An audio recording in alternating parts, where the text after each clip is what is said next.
विश्व कल्याणकारी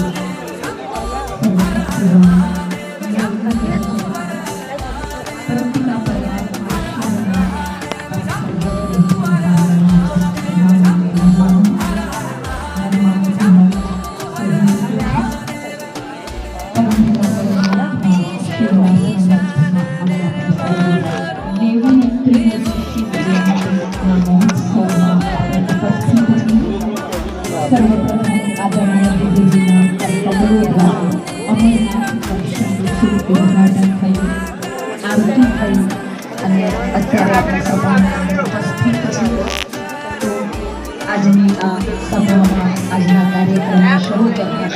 આપણે બધા સાથે મળી અને 3 મિનિટ માટે પરમાત્મા પિતાને